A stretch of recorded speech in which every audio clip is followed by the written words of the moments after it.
পুরুষ মহিলা সবাইকে আমার সালাম জানাচ্ছি। আসসালামু আলাইকুম।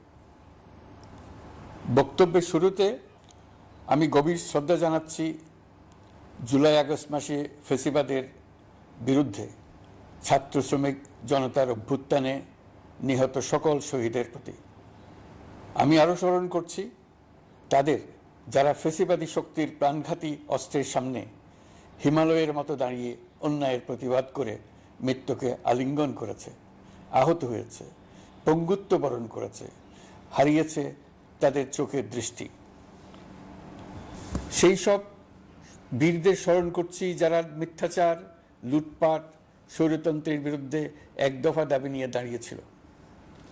কৃতজ্ঞতা চিত্তে স্মরণ করছি আপনাদের ভাই বোনদের, আপনাদের সন্তানদের যারা এই বিপ্লবে অংশগ্রহণ করেছিল। প্রিয় দেশবাসী, আমি আগেও জানিয়েছি, আবারও জানাচ্ছি, গণ অভ্যুত্থানে সকল শহীদের পরিবারকে পুনর্বাসন করা হবে। সকল আহত শিক্ষার্থী, শ্রমিক জনতার চিকিৎসার সম্পূর্ণ ব্যয় সরকার বহন করবে। আহতদের দীর্ঘমেয়াদী এবং ব্যয়বহুল চিকিৎসা এবং শহীদদের পরিবারের দেখাশোনার জন্য স্বাস্থ্য মন্ত্রণালয়ের নেতৃত্বে একটি পূর্ণাঙ্গ তালিকা প্রস্তুত করা হয়েছে। এখন এই নতুন তথ্য পাওয়ার ভিত্তিতে এই তালিকা হালনাগাদ করা হতে থাকবে। গণ অভ্যুত্থানের শহীদদের স্মৃতি ধরে রাখতে সরকার তার যাত্রা লগ্নে জুলাই গণহত্যা স্মৃতি ফাউন্ডেশন নামে একটি ফাউন্ডেশন প্রতিষ্ঠার উদ্যোগ নেয়। এখন সেই ফাউন্ডেশন তৈরি হয়েছে। সকল শহীদ পরিবার এবং আহতদের সর্বোত্তম চিকিৎসা সহ তাদের পরিবারের সম্পূর্ণ দায়িত্ব এই ফাউন্ডেশন গ্রহণ করছে। এই ফাউন্ডেশনে দান করার জন্য দেশের সকল মানুষ এবং বিদেশে অবস্থানরত বাংলাদেশিদের আমরা আহ্বান জানাচ্ছি। গত মাসে কুমিল্লা, নোয়াখালী, সিলেট অঞ্চলে আকস্মিক বন্যা এসব এলাকার মানুষকে হতভম্ব করে দিয়েছে। এখানে বেশিরভাগ এলাকায় কোনোদিন বন্যা হয়নি। তারা বন্যা মোকাবেলা করে অভ্যস্ত নন। দেশপ্রেমিক সশস্ত্র বাহিনী তাৎক্ষণিকভাবে বন্যা আক্রান্ত সবাইকে রক্ষার জন্য এগিয়ে আসে। সেনা, নৌ এবং বিমান বাহিনী পরস্পরের সঙ্গে সমন্বয় করে একযোগে কাজে নেমে পড়ার ফলে মানুষের দুর্ভোগ কম হয়েছে। এর পরপরই এনজিও এবং সাধারণ মানুষ দেশের সকল অঞ্চল থেকে দলে দলে এগিয়ে এসছে। আমি বিশেষ করে দেশপ্রেমিক সেনাবাহিনীকে আবারও ধন্যবাদ জানাচ্ছি। দেশের সকল দুর্যোগকালে তারা সবসময় আন্তরিকভাবে এগিয়ে এসছে। বিশেষ করে বন্যা ও শান্তি শৃঙ্খলা রক্ষার কাজে তাদের সৈনিক এবং অফিসাররা দিনের পর দিন যেভাবে দায়িত্ব পালন করেছে তার কোনো তুলনা হয় না। জনজীবনে স্বস্তি ও আত্মবিশ্বাস প্রতিষ্ঠায় তাদের ভূমিকা অনন্য। বাংলাদেশ সশস্ত্র বাহিনীর সকল সদস্যকে আমি ধন্যবাদ জানাই তাদের সততা, ত্যাগ ও অসীম দেশপ্রেমের জন্য। দেশের স্বাধীনতা সংগ্রাম থেকে শুরু করে বন্যা, খরা, ঝড়, বৃষ্টি, ঘূর্ণিঝড়, সকল প্রাকৃতিক দুর্যোগে আপনারা সকলের শেষ ভরসার স্থান। দেশের প্রতিটি ক্রান্তি লগ্নে আপনারা দেশের মানুষের পাশে থেকেছেন। দেশের স্বাধীনতার পক্ষে, সার্বভৌমত্বের পক্ষে অবস্থান নিয়েছেন। দেশ গঠনে আপনারা সবার আগে এগিয়ে এসছেন। বিগত জুলাই হতে শুরু হওয়া গণ অভ্যুত্থান, বন্যা, নিরাপত্তা প্রদান, অস্ত্র উদ্ধার সহ সকল কার্যক্রমে আপনারা সফলভাবে দিনরাত কাজ করে যাচ্ছেন। সরকার ও জনগণের পক্ষ থেকে আমি আপনাদের প্রতি কৃতজ্ঞতা জানাচ্ছি। বন্যা আমাদের জনজীবনে আরেকটি দিক উন্মোচন করল। দেশের সকল জায়গায় মানুষের সক্রিয় সহানুভূতির জোয়ার উঠেছিল অবিশ্বাস্য মাত্রায়। ব্যবসায়ী, অর্থবান ব্যক্তিরা যেমন তাদের অর্থ নিয়ে স্বতঃস্ফূর্তভাবে এগিয়ে এসেছিল, তেমনি দেশের বিভিন্ন প্রান্তের সাধারণ মানুষ, স্কুল, কলেজ, বিশ্ববিদ্যালয়ের ছেলেমেয়েরা জোয়ারের ঢলের মতো যার যার সামর্থ্য নিয়ে এগিয়ে এসছে। অনেকেই ছুটে গেছে বন্যার্তদের সহযোগিতা করার জন্য। এনজিওরা বিভিন্ন জায়গা থেকে ছুটে গেছে তাদের সহায়তা নিয়ে। তাদের কাজে অনুপ্রাণিত হয়ে আমি এনজিও নেতাদের সঙ্গে বৈঠক করেছি কিভাবে সরকার তাদের কাজের সঙ্গে সরকারের উদ্যোগকে সমন্বিত করতে পারে, সেটার কাঠামো তৈরি করে দেওয়ার জন্য। বন্যা এখন চলে গেছে, কিন্তু পুনর্বাসনের কঠিন কাজ আমাদের সামনে রয়ে গেছে। সকলের সহযোগিতায় আমরা পুনর্বাসনের কাজটি সফলভাবে সমাধান করতে চাই। আইন শৃঙ্খলা পরিস্থিতির উন্নতির জন্য আমরা দিনরাত পরিশ্রম করে যাচ্ছি। যে সমস্ত ভাই বোনেরা তাদের গত 16 বছরের বেদনা জানিয়ে তার প্রতিকার পাওয়ার জন্য আমার অফিস এবং সচিবালয়ের অফিস সমূহের সামনে প্রতিদিন ঘেরাও কর্মসূচি দিয়ে আমাদের কাজকর্ম ব্যাহত করছিলেন, তারা আমার আহ্বানে সাড়া দিয়ে ঘেরাও কর্মসূচির থেকে বিরত হয়েছেন বটে, তবে অন্যত্র আবার তারা তাদের কর্মসূচি দিয়ে যাতায়াতে ব্যাঘাত সৃষ্টি করছেন। আমি কথা দিচ্ছি, আপনাদের ন্যায্য আবেদনের কথা আমরা ভুলে যাব না। আমরা সকল অন্যায়ের প্রতিকারের জন্য প্রতিশ্রুতিবদ্ধ। আমরা আমাদের দায়িত্বকালে যথাসম্ভব সব সমস্যার সমাধানের চেষ্টা করব। আমি আবারও অনুরোধ করছি, আপনারা যাতায়াতে ব্যাঘাত সৃষ্টি থেকে বিরত থাকুন। জাতি আপনাদের প্রতি কৃতজ্ঞ থাকবে। তৈরি পোশাক, ওষুধ শিল্প, এইসব এলাকায় শ্রমিক ভাই বোনেরা তাদের অভিযোগ জানানোর জন্য ক্রমাগতভাবে এই শিল্পের কার্যক্রম পরিচালনা বন্ধ রাখতে বাধ্য করছেন। এটা আমাদের অর্থনীতিতে যে নেতিবাচক প্রভাব ফেলবে সেটা মোটেই কাম্য নয়। এমনিতেই ছাত্র শ্রমিক জনতার বিপ্লবের পর যে অর্থনীতি আমরা পেয়েছি সেটা নিয়ম নীতিবিহীন দ্রুত ক্ষীয়মান একটা অর্থনীতি। প্রাতিষ্ঠানিক কাঠামো প্রায় ধ্বংসপ্রাপ্ত। বৈদেশিক মুদ্রার রিজার্ভ তলানিতে গিয়ে ঠেকেছে। আমরা এই অর্থনীতিতে প্রাণ সঞ্চারের চেষ্টা করছি, আমাদের উদ্যোগে সাড়াও পাচ্ছি। ঠিক এই সময়ে আমাদের শিল্প কারখানাগুলো বন্ধ হয়ে যাক, অকার্যকর হয়ে যাক, এটা আমাদের অর্থনীতিতে বিরাট আঘাত পড়বে। সেটা কিছুতেই আমাদের কাম্য হতে পারে না। শ্রমিক ভাই বোনদের অনেক দুঃখ আছে, কিন্তু সেই দুঃখ প্রকাশ করতে গিয়ে আপনাদের মূল জীবিকা বন্ধ হওয়ার উপক্রম হলে সেটা ঠিক হবে না। দেশের অর্থনীতি ধ্বংসপ্রাপ্ত হলে সেটা ঠিক হবে না। শ্রমিক মালিক উভয়ের পক্ষে আলোচনা করে এসব সমস্যার সমাধান আমরা অবশ্যই বের করব। আপনারা কারখানা খোলা রাখুন, অর্থনীতির চাকা সচল রাখুন, দেশের অর্থনীতিকে সোজা হয়ে দাঁড়াতে দিন। আমরা আপনাদের সমস্যার স্থায়ী সমাধান বের করার জন্য সর্বশক্তি প্রয়োগ করব। মালিক পক্ষের কাছে আমাদের আবেদন, আপনারা শ্রমিকদের সঙ্গে বোঝাপড়া করুন, কারখানা সচল রাখুন, অর্থনীতির দুর্বল স্বাস্থ্যকে সবল করে তুলুন।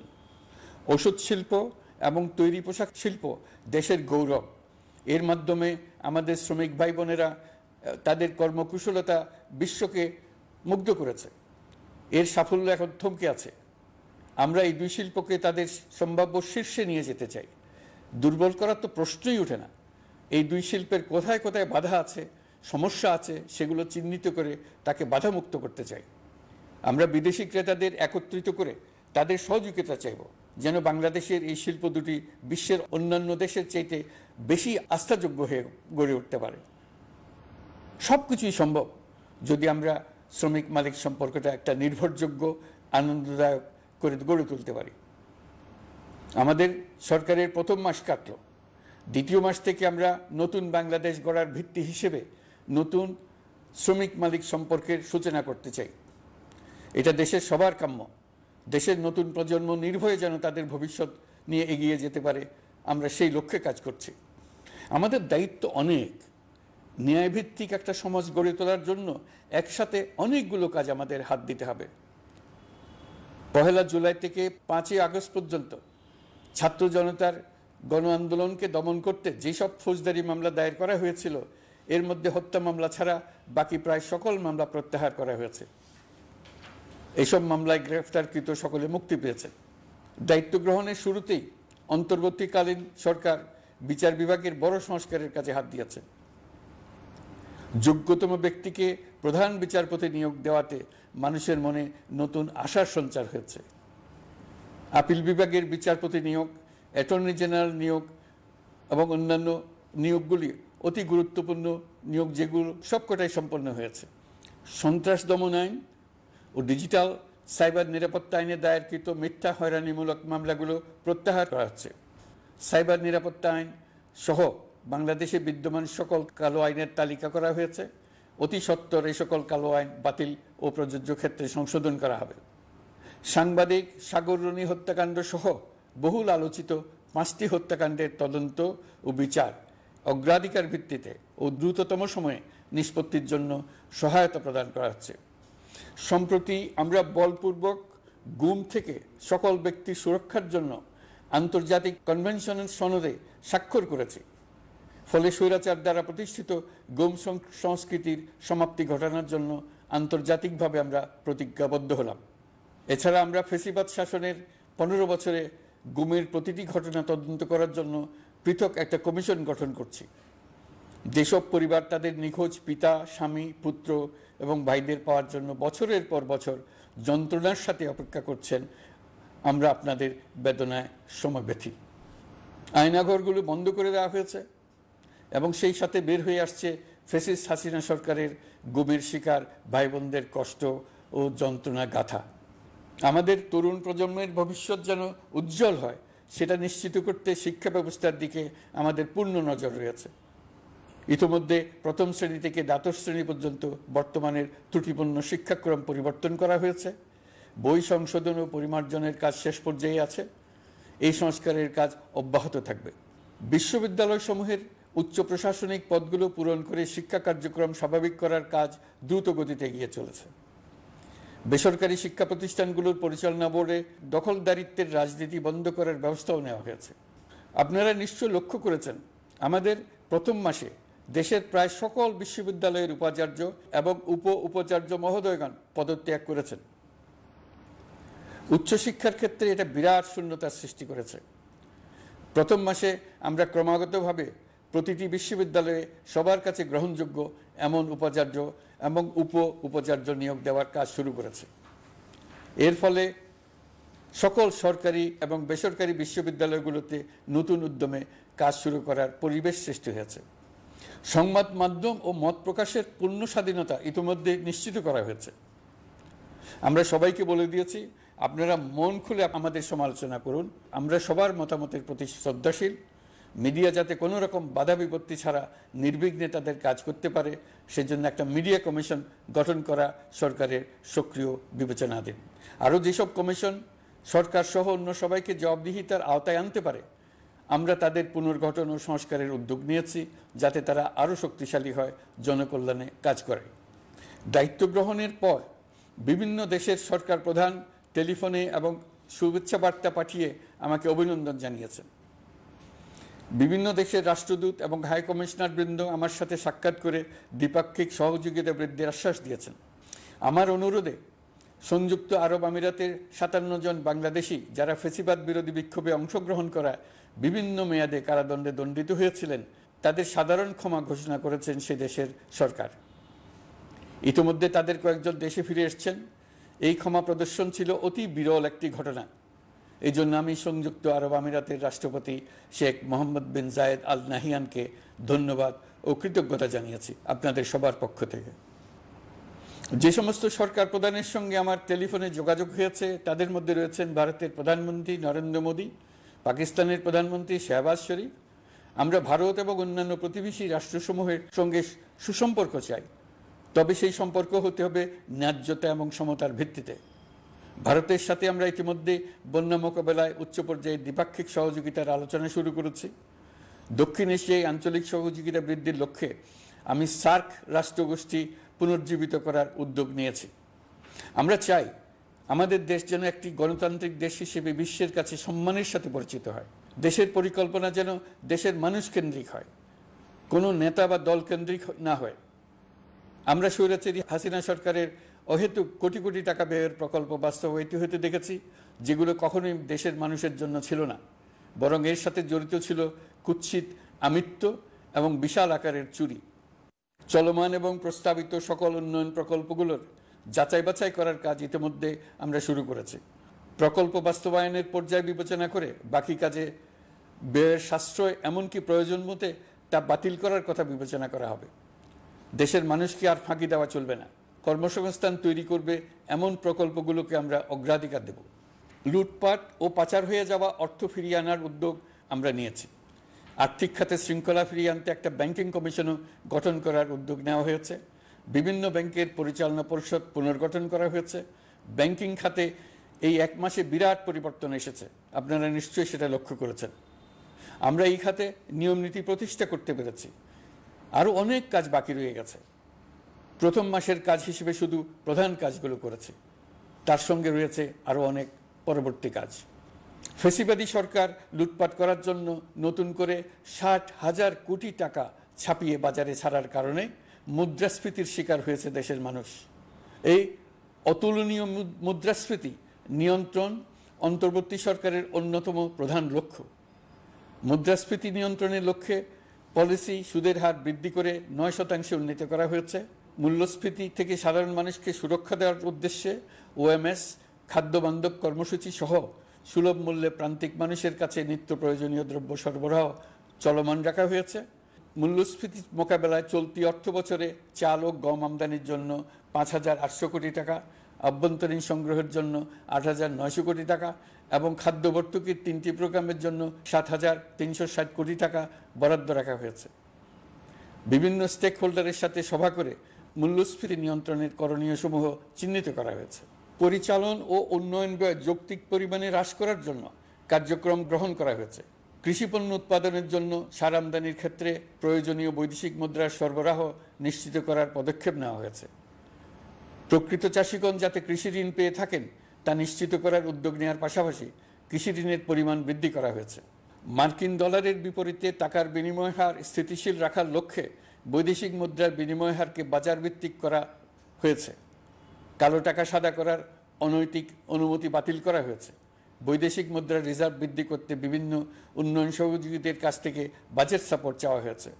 আন্তর্জাতিক মুদ্রা তহবিল থেকে অতিরিক্ত 3 বিলিয়ন মার্কিন ডলার, বিশ্বব্যাংক থেকে অতিরিক্ত 1 বিলিয়ন ডলার, জাইকা থেকে অতিরিক্ত 1 বিলিয়ন মার্কিন ডলার প্রদানের অনুরোধ করা হয়েছে। রূপপুর পারমাণবিক বিদ্যুৎ কেন্দ্র নির্মাণ প্রকল্পের অগ্রিম অর্থ পরিশোধ এবং বকেয়া পাওনা নিয়ে রাশিয়ান ফেডারেশনের সাথে অর্থ মন্ত্রণালয়ের আলোচনা চলছে। পাইপলাইনে থাকা 48 বিলিয়ন মার্কিন ডলার বৈদেশিক সহায়তা ব্যবহারের উদ্যোগ নেওয়া হয়েছে। মেগা প্রকল্পের নামে লুটপাট বন্ধের পাশাপাশি স্বাস্থ্য ও শিক্ষা খাতে বরাদ্দ বৃদ্ধির পরিকল্পনা গ্রহণ করা হয়েছে। বৈদেশিক মুদ্রার রিজার্ভের উপর চাপ কমানোর লক্ষ্যে রাশিয়া এবং চীন থেকে প্রাপ্ত ঋণের সুদের হার কমানো এবং ঋণের মেয়াদ বৃদ্ধির জন্য অনুরোধ জানানো হয়েছে। সকল উন্নয়ন সহযোগীদের সাথে সম্পর্ক আরও নিবিড় করার উদ্যোগ নেওয়া হয়েছে। সকল অর্থনৈতিক সূচক এবং পরিসংখ্যানের প্রকৃত মান বা সংখ্যা প্রকাশের জন্য নির্দেশনা প্রদান করা হয়েছে। জিডিপি, মূল্যস্ফীতি ইত্যাদি সঠিক উপাত্ত সংগ্রহ, প্রাক্কলন ও প্রকাশের জন্য নির্দেশনা দেওয়া হয়েছে। জাতীয় রাজস্ব বোর্ড এবং অর্থ বিভাগের রাজস্ব আয় সম্পর্কিত উপাত্তের মধ্যে পার্থক্য নিরসনে উদ্যোগ নেওয়া হয়েছে। প্রকৃত রপ্তানি আয় নিরূপণ এবং প্রকাশের নির্দেশনা দেওয়া হয়েছে। জাতীয় রাজস্ব বোর্ডের অটোমাইজেশনের লক্ষ্যে পরিকল্পনা গ্রহণ করা হয়েছে। পুঁজিবাজারকে স্বাভাবিক ধারায় ফিরিয়ে আনতে সিকিউরিটি এক্সচেঞ্জ কমিশন পুনর্গঠন করা হয়েছে। নিত্য প্রয়োজনীয় পণ্য সামগ্রীর সরবরাহ স্বাভাবিক রাখার নিমিত্তে ব্যবসায়ী, শিল্প মালিক ও ব্যবসায়ী সংগঠনের সাথে সভা করা হচ্ছে এবং তাদের মতামতের ভিত্তিতে বিভিন্ন ব্যবস্থা গ্রহণ করা হচ্ছে। বিদ্যমান মজুদ ও ঘাটতি মূল্যায়ন করে ভবিষ্যৎ চাহিদা পর্যালোচনা করে স্থানীয় উৎপাদন বৃদ্ধির পাশাপাশি আমদানি পর্যায়ে বিভিন্ন জটিলতা দূরীকরণ, বন্দর ও বড় মোকাম সহ পরিবহন ব্যবস্থার বিভিন্ন সমস্যা সমাধানে সংশ্লিষ্ট সকল মন্ত্রণালয়, দপ্তর, বিভাগকে প্রয়োজনীয় নির্দেশ দেওয়া হয়েছে। এই জন্য তেল, চিনি, ডিম ও মাংস উৎপাদনকারী বৃহৎ প্রতিষ্ঠানসমূহের সাথে সভা ও মতবিনিময় করা হচ্ছে। নিত্য প্রয়োজনীয় কিছু দ্রব্যাদি যেমন পেঁয়াজ, আলু এসবের দাম আরও কমানোর জন্য বিদ্যমান শুল্ক হার হ্রাসের বিষয়ে এনবিআরকে প্রয়োজনীয় নির্দেশনা দেওয়া হয়েছে। ইতোমধ্যে এনবিআর পেঁয়াজ, আলু ও কতিপয় কীটনাশকের ক্ষেত্রে আমদানি শুল্ক হ্রাস এবং ক্ষেত্র বিশেষে রেগুলেটরি শুল্ক প্রত্যাহার করে এসআরও জারি করেছে।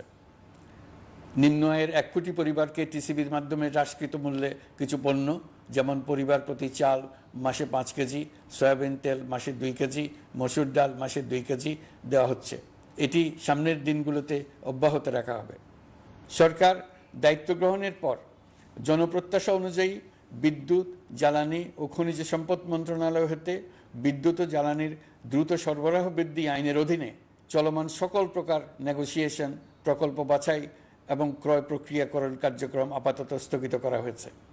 গত 1.5 দশকে এই আইন ব্যবহার করে লক্ষ কোটি টাকা লুটপাট হয়েছে।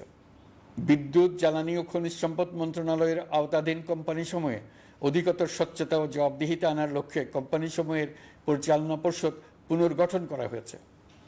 প্রকৌশল, ভূতত্ত্ব এবং খনিজ হিসাব বিষয়ে অধ্যয়ন করেছে এমন ছাত্র প্রতিনিধি অন্তর্ভুক্ত করার জন্য উদ্যোগ গ্রহণ করা হয়েছে। এই খাতে অধিকতর সক্ষমতা, গতিশীলতা এবং জবাবদিহিতা নিশ্চিত করার লক্ষ্যে বিশেষজ্ঞগণের সমন্বয়ে একটি কমিটি গঠন করা হয়েছে। জ্বালানি তেলের মূল্য জনপ্রত্যাশা অনুযায়ী সহনশীল রাখতে অকটেন ও পেট্রোলের দাম 6 টাকা, ডিজেল ও কেরোসিনের দাম 1 টাকা 25 পয়সা কমানো হয়েছে। 37 দিন বন্ধ থাকার পর গত 25 আগস্ট হতে মিরপুর 10 ও কাজীপাড়া স্টেশন ছাড়া বাকি সব স্টেশনে মেট্রো রেল পুনরায় চালু করা হয়েছে। ভুয়া মুক্তিযোদ্ধাদের চিহ্নিত করার লক্ষ্যে বিশেষ করে মুক্তিযুদ্ধের সময় যাদের বয়স 12.5 বছরের কম ছিল তাদের মুক্তিযুদ্ধ তালিকা হতে বাতিলের জন্য সুপ্রিম কোর্টে লিভ টু আপিলের পদক্ষেপ গ্রহণ করা হয়েছে। মুক্তিযোদ্ধা কল্যাণ ট্রাস্টের আওতাধীন বেদখলকৃত স্থাবর সম্পত্তি উদ্ধারে প্রয়োজনীয় ব্যবস্থা গ্রহণ করা হয়েছে। গৃহায়ন ও গণপূর্ত মন্ত্রণালয় কর্তৃক গৃহীত বরিশাল, রংপুর, ময়মনসিংহ উন্নয়ন কর্তৃপক্ষ আইন এর খসড়া তৈরির কার্যক্রম নেওয়া হয়েছে। পূর্বাচল নতুন শহর প্রকল্প, ঢাকার আশেপাশে স্যাটেলাইট সিটি নির্মাণের রোডম্যাপ চূড়ান্তকরণের উদ্যোগ নেওয়া হয়েছে। বিধি বহির্ভূত প্রদত্ত প্লট ও ফ্ল্যাটের বরাদ্দ বাতিলের উদ্যোগ নেওয়া হয়েছে। প্রিয় দেশবাসী, আপনাদের আমাদের সন্তানদের জন্য একটি গণতান্ত্রিক বাংলাদেশের রূপরেখা তৈরি করতে আমরা দৃঢ় প্রতিজ্ঞ। আর যেন আমাদের কোনো স্বৈরাচারের হাতে পড়তে না হয়। আমরা যাতে বলতে পারি আমরা একটি গণতান্ত্রিক দেশে বসবাস করি, আমরা যাতে সকলেই দাবি করতে পারি যে এই দেশটি আমাদের, আমরা সেই লক্ষ্যেই কাজ করছি। কেউ আইন নিজের হাতে তুলে নেবেন না।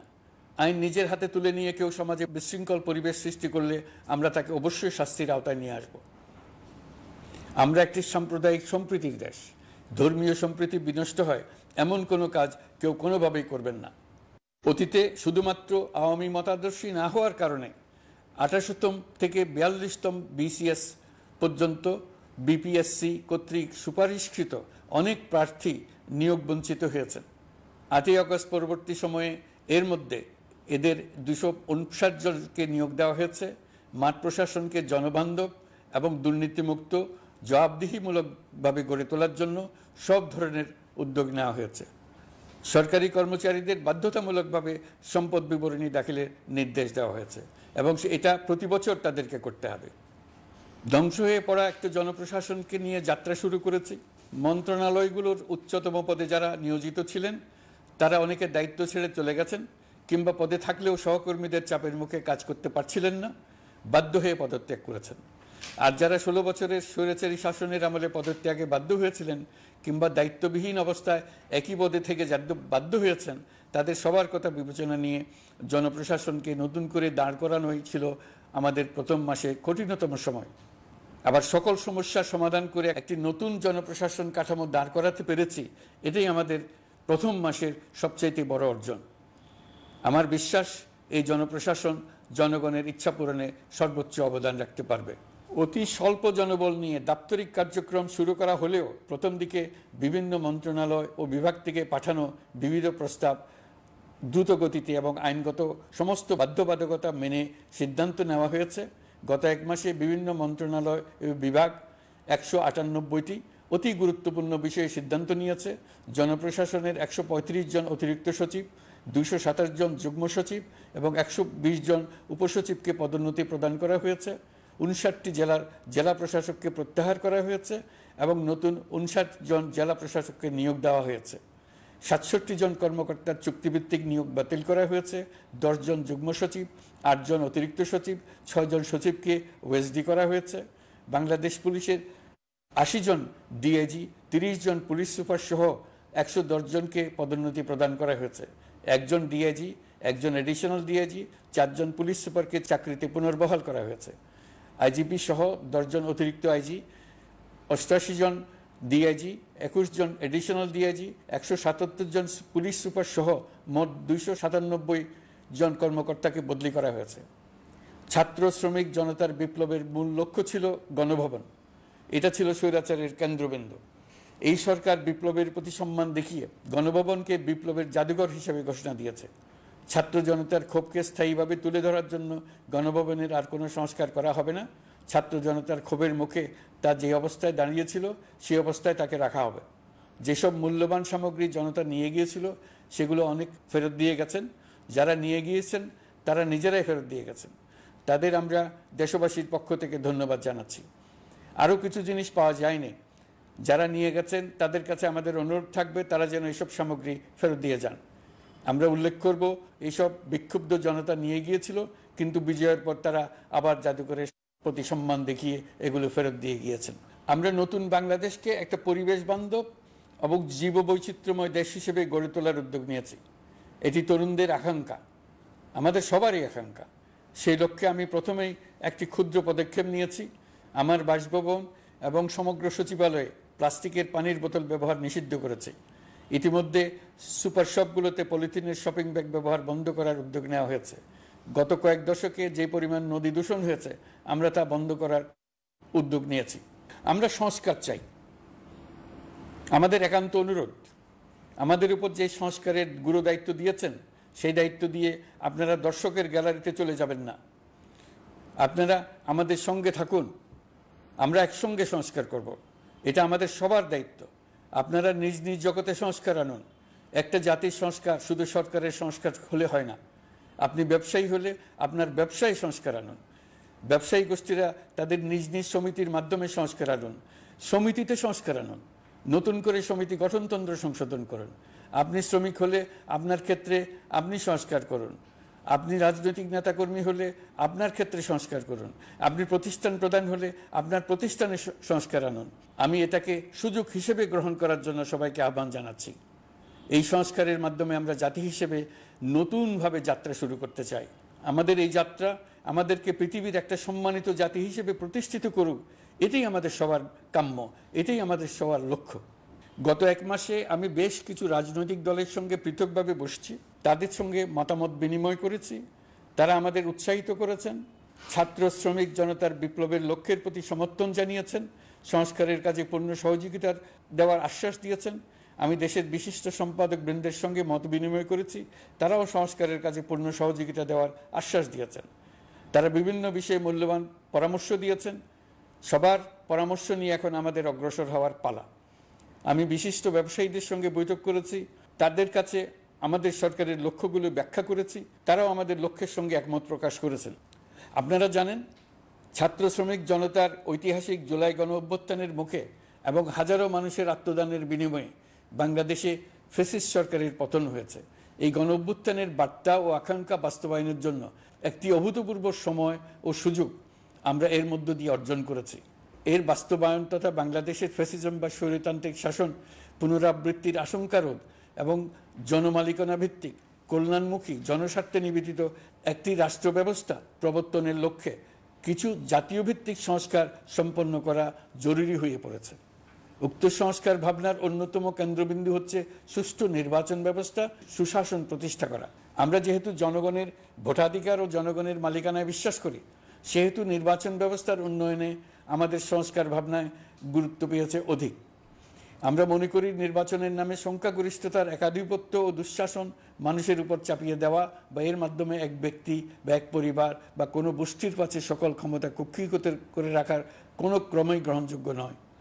এসব আশঙ্কা রোধ করার জন্য নির্বাচনের সাথে সম্পর্কিত নির্বাচন কমিশন সহ অন্যান্য প্রতিষ্ঠানগুলোর সংস্কারের কথা আমরা ভাবছি। নির্বাচন ব্যবস্থার সাথে সম্পর্কিত প্রতিষ্ঠান হিসেবে পুলিশ প্রশাসন, জনপ্রশাসন, বিচার প্রশাসন, দুর্নীতি দমন কমিশন এই 4টি প্রতিষ্ঠানের সংস্কার করা সুষ্ঠু ও অবাধ নির্বাচনের জন্য অপরিহার্য। এসব প্রতিষ্ঠানের সংস্কার জনমালিকানা ভিত্তিক, জবাবদিহিমূলক এবং কল্যাণমূলক রাষ্ট্র ব্যবস্থা প্রতিষ্ঠায় অবদান রাখবে বলে আমি বিশ্বাস করি। এর পাশাপাশি সমাজের সকল স্তরের মানুষের প্রতিনিধিত্ব ও স্বার্থ নিশ্চিত করার জন্য এবং জুলাই গণ অভ্যুত্থানের বার্তাকে প্রতিফলিত করার জন্য সাংবিধানিক সংস্কারের প্রয়োজন আমরা অনুভব করছি। এসব বিষয়ে সংস্কার করার প্রাথমিক পদক্ষেপ হিসেবে আমরা প্রাথমিকভাবে 6টি কমিশন গঠন করার সিদ্ধান্ত নিয়েছি। এসব কমিশনের কাজ পরিচালনার জন্য বিষয়ভিত্তিক অভিজ্ঞতা বিবেচনা করে 6 জন বিশিষ্ট নাগরিকের নেতৃত্বে এই কমিশনগুলো পরিচালনা করার দায়িত্ব দিয়েছি। এরপর আরও বিভিন্ন বিষয়ে কমিশন গঠন করার প্রক্রিয়া আমরা অব্যাহত রাখব। নির্বাচন ব্যবস্থা সংস্কার কমিশনের প্রধান হিসেবে দায়িত্ব পালন করবেন ডক্টর বদিউল আলম মজুমদার। পুলিশ প্রশাসন সংস্কার কমিশনের প্রধান হিসেবে কাজ করবেন জনাব সরফরাজ চৌধুরী। বিচার বিভাগ সংস্কার কমিশনের প্রধান হিসেবে দায়িত্ব পালন করবেন বিচারপতি শাহ আবু নাঈম মমিনুর রহমান। দুর্নীতি দমন সংস্কার কমিশনের প্রধান হিসেবে দায়িত্ব পালন করবেন ডক্টর ইফতেখারুজ্জামান। জনপ্রশাসন সংস্কার কমিশনের প্রধান হিসেবে দায়িত্ব পালন করবেন জনাব আব্দুল মুহিত চৌধুরী। সংবিধান সংস্কার কমিশনের প্রধান হিসেবে দায়িত্ব পালন করবেন ডক্টর শাহদিন মালিক। এসব কমিশনের অন্য সদস্যদের নাম কমিশন প্রধানদের সাথে আলোচনা করে ঠিক করা হবে। কমিশনগুলোর আলোচনা ও পরামর্শ সভায় উপদেষ্টা পরিষদের সদস্য, ছাত্র, শ্রমিক জনতা আন্দোলনের প্রতিনিধি, নাগরিক সমাজ ও রাজনৈতিক দলের প্রতিনিধিরা উপস্থিত থাকবেন। পূর্ণাঙ্গভাবে গঠিত হওয়ার পর কমিশন আনুষ্ঠানিকভাবে তাদের কাজ আগামী 1 অক্টোবর থেকে শুরু করতে পারবে বলে আমি আশা করছি, এবং এটি পরবর্তী 3 মাসের মধ্যে সম্পন্ন হবে বলে আমরা ধারণা করছি।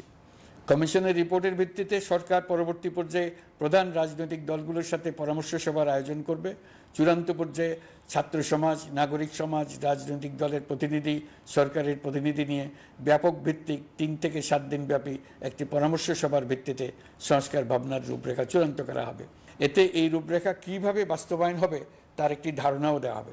এই আয়োজন জুলাই গণঅভ্যুত্থানের বার্তা বাস্তবায়ন ও রাষ্ট্র পুনর্নির্মাণ তাগিদের ঐক্যবন্ধনে গোটা জাতিকে শক্তিশালী ও আশাবাদী করে তুলবে বলে আমাদের বিশ্বাস।